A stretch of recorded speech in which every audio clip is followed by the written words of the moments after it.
Bas, Kak Nyandi, Aku kuliah. arep kuliah? Iya. Oh ya Allah, arep kuliah iki kuliah apa ngono lho. Sangune sik, nggo sang. Lah wong kowe wis di TWK njaluk sangu Lah, piye aku ta? ya kepiye? Apa ora kuwalik? Butuh bensin entek. Ya wong duitmu kan akeh. Piye ta kuwi? Aku Lah, banyak masa- kenyangoni. Kuliah yang Solo aku apa sing ora sanggup duwe kok.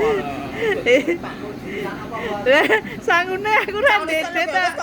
Aku ora ndedit. Aku ora ndeditnya tak sangoni 2000 ya. Eh, 2000 lho.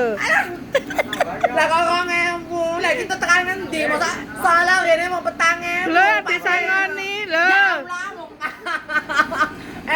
Masa mau salah sanggup orang petang. Lah wis tekno. Aku kingkong. Wong ditmu sing akeh njaluk sangu anak buah ya kepiye? Jajake kanca-kancaku lho kingkong aku pengen janji traktir kanca-kancaku mau. Ditambah mes. Aku ora ndedit ta.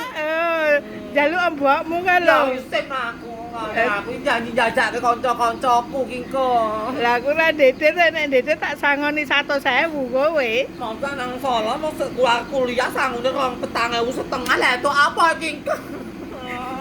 Lah bandane tiglak kuwi. Ya ampun.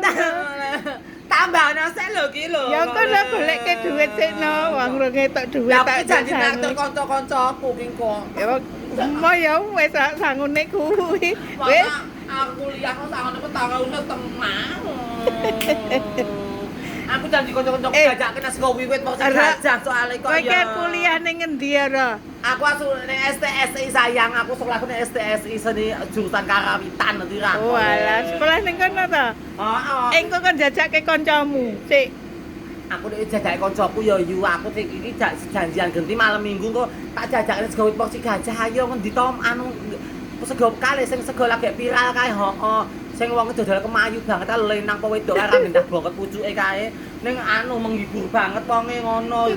Aku terus ya aja tak traktir genti nak anu aku kulino ditraktir aku ngono kok. Ya Allah, iki porsi gajah ya ora etok porsi gajah 30.000 iki.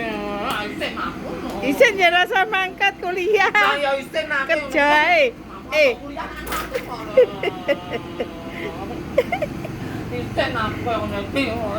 Rasa kuliah. Tambah lho tak joli meneh aku kan Kadane ora ndedit ta, wis duwene wong 4.000 nak dikeke kowe. Petang setengah kok porsi gajah itu apa mau ngetok es teh engko ora. Langsung traktir wong telu aku engko.